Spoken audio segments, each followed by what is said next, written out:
Here's the truth I had to learn the hard way. It's not about how many hours you work, it's about when you use your best energy. Most of us in hospitality think the answer is more hours, longer shifts, later nights, keep grinding and I'll eventually get on top of it all. But that never worked for me, and what I eventually realized is that I was spending my sharpest hours of the day on the wrong things. And that's what I want to break down in this video. How to spot your peak energy hours, protect them, and make sure you're using them for the leadership work that actually matters, instead of wasting them on the jobs that could easily be done later. Welcome to the Lead Well channel, where we help hospitality leaders protect their well-being, lead with clarity, and build businesses that don't break them.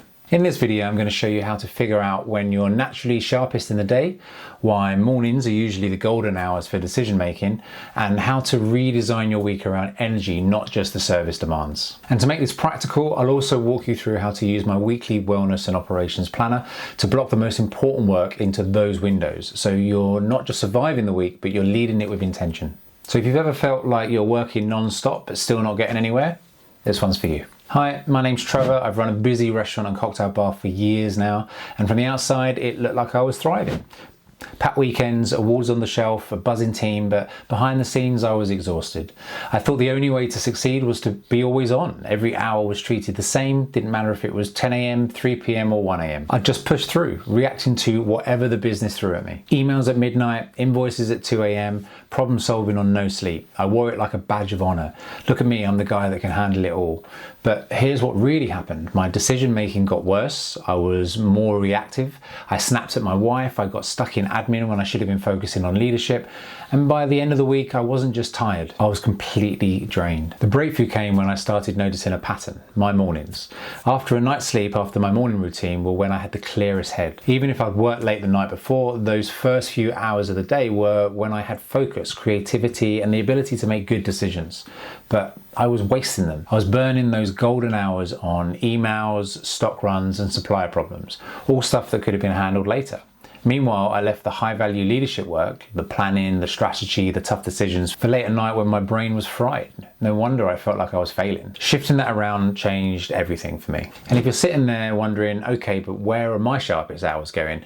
Am I protecting or wasting them? That's exactly what I built my business wellness quiz for. It helps you spot your blind spots as a leader. It sees where your time and your energy are leaking, and it shows you your personal Lead Well score across all the 4 pillars. It's free and it only takes a few minutes, and it's a great way to see clearly where you're strong and where you're carrying too much. The link's in the description if you want to go and check it out.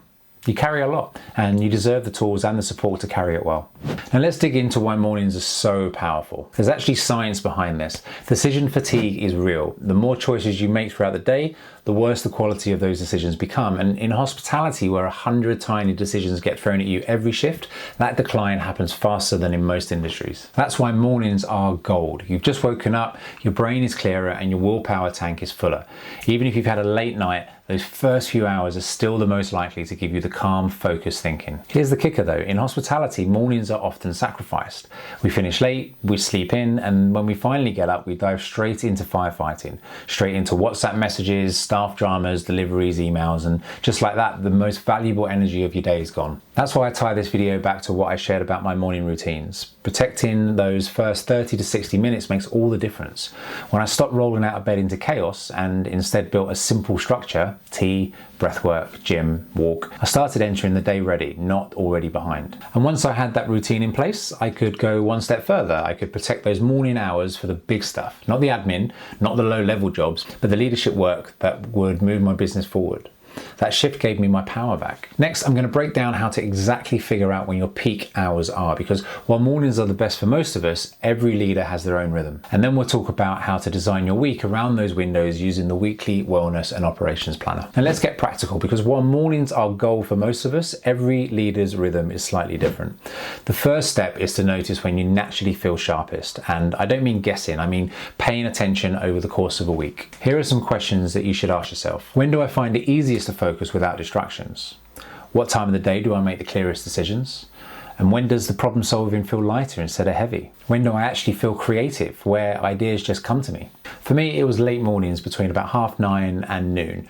I noticed I was sharper, but I wasn't using those hours well. I was answering emails, fixing rota gaps, or nipping out for stock runs. By the time I got to work that actually mattered, like menu planning, team coaching, or financial decisions, my brain was fried. And that's the pattern I want you to spot, because if you're wasting your best hours on low-level work, you'll never feel on top of things. Here are some common ways hospitality leaders waste their sharpest energy.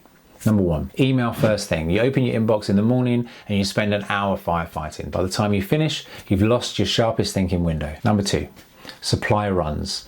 You use your clear-headed hours to pick up stock or chase invoices, stuff that doesn't need your best brain power. Number 3, covering shifts. Instead of using your energy to lead, you're stepping in as a pair of hands. Necessary sometimes, but not every day. And number 4, team drama, getting sucked into WhatsApp marathons or arguments during your best hours. Number 5, late night admin. You push key tasks like payroll, rota, or costings to 11 p.m. and wonder why they feel impossible. All of those drain your peak energy without moving your leadership forward. This is where the weekly wellness and operations planner come in. The biggest mistake most of us make is building our weeks around the business first. Service, rotas, deliveries, meetings, they all get priority. And whatever time is left over, that's when we do our high value work. But when you use the planner, I want you to flip it. Start by blocking your peak hours, literally write them in first. Protect them like you would do a wedding booking or a big event. For me, that's the late morning. So in the planner, the first thing I do is block 9:30 to 11:30 as leadership time. That slot is untouchable. It's where I do strategy, plan the week with my managers, make big financial calls, or even just sit quietly and think ahead. Then, and only then, do I start filling in everything else. The service hours, the admin blocks, the supplier calls, the one-on-ones with the staff. The difference is huge. Instead of squeezing your best energy around the chaos, you're making the chaos fit around your best energy. Now, I know what you might be thinking.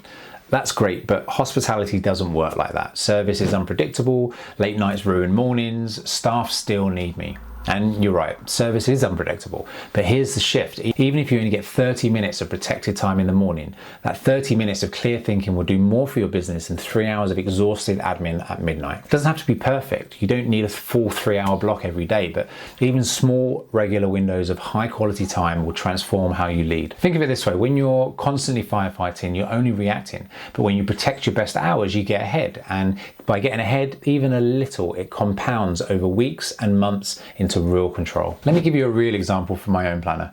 A few years back, I'd been pushing my menu costings and event planning into the evenings. By that time of night, my head was gone. I'd make mistakes, miss details, or I'd just avoid it completely. When I switched to protecting a 2-hour slot mid-morning, I noticed 2 things immediately. Number 1, the tasks that had taken me 3 hours that night took me less than 1. And number 2, I felt calmer for the rest of the day because the big stuff had already been handled. That's the power of aligning work with your best energy. You save time, you reduce mistakes, and you stop carrying that mental weight into every other part of the day. Here's what I'd like you to try. For the next 7 days, use a notebook or your phone and just track a few things. What time of day do you feel the most focused? What tasks feel light versus what tasks feel heavy? And when do you notice yourself zoning out? At the end of the week, you'll start to see patterns. That's your personal rhythm, and those are the hours to protect. And when you know them, open the weekly wellness and operations planner and block them in first. Don't wait until when I have time. Make the time. So we've covered why mornings matter, how to identify your personal peak hours, and how to use the weekly planner to protect them. Next, I'm going to show you how to move the low-value tasks out of your best hours and delegate without guilt, and then adapt this system to the unpredictable reality of hospitality life. Because this isn't about rigid control, it's about designing your week around energy, so you're leading at your best, not just surviving on fumes. Here's the next step. Once you know your peak hours, you have to protect them ruthlessly. That means moving all the low value, low energy tasks out of those hours. I'm talking about answering routine emails, scheduling social posts, placing supplier orders, chasing deliveries, filling out endless paperwork. Don't get me wrong, these things matter. They keep the business running, but they don't need your sharpest, clearest, most focused energy. They can be done in the dips. For me, that's late afternoon after lunch. I naturally dip. Focus is harder, I get distracted, I move slower, but guess what? That's the perfect time to blast through emails, tick off admin, and handle the repetitive jobs. They don't need creativity or big decisions. By moving those tasks out of my peak window, I bought myself time and clarity for the things that only I can do as a leader. The other piece of this puzzle is delegation, because even if you protect your best hours, you're still personally doing 100% of the workload. You're going to hit the same wall. Here's the truth that I had to face. I was doing tasks that didn't actually need me, things my managers or my supervisors were more than capable of handling, if only I just let go of control. When I mapped out my responsibilities using the delegation matrix worksheet that I built, I realized just how much I was clinging onto. Not because I didn't trust my team, but because I felt guilty. Guilty for offloading, guilty for not being the hardest worker in the room. But delegation isn't weakness, it's leadership. By handing over stock control to my manager and empowering supervisors to handle rota swaps, I freed up hours every week, hours that I could spend on what really mattered, like building systems, monitoring my team, and actually having a life outside of the venue. So here's a question for you. What are you holding on to out of habit or guilt instead of strategy? Because if it doesn't need your peak energy, maybe it doesn't need you at all. Now let's be real, hospitality isn't a 9-to-5 desk job, it's unpredictable. If shifts run late, emergencies pop up, service takes over. So you might be thinking, Trevor, how do I protect peak hours when the job itself doesn't stick to a plan? And here's the shift. Stop aiming for perfection. Aim for consistency. Even if you only manage to block 2 mornings a week, that's progress. The key is this. Don't let service dictate 100% of your rhythm. Yes, adapt, but don't surrender all control. For me, that meant saying no meetings before 10 a.m. I protected that early slot. 30 minutes of quiet time before I checked my phone. It meant at least 1 mid-morning a week blocked out for big picture work, no exceptions. Some weeks I nailed it, some weeks it fell apart. But over time, those consistent protected hours stacked up and they completely changed how I felt about leadership. Here's the bigger picture. Protecting your peak hours isn't just about productivity, it's about well-being. Because when you use your best energy for the right things, you don't feel constantly behind. You don't carry that low-grade panic of, I should have done more, into every shift that you do. You start finishing the day with a sense of clarity, not chaos. And that builds confidence. Confidence in your decisions, confidence in your leadership, confidence that you're not just surviving, but actually steering the ship. This is why the weekly wellness and operations planner is such a powerful tool. It's not about micromanaging your day, it's about designing your week around the rhythms that work for you, so you can lead at your best without burning yourself out. So let's bring this together. Number 1, mornings are gold. Even with those late nights, those first hours are usually the clearest. Protect them.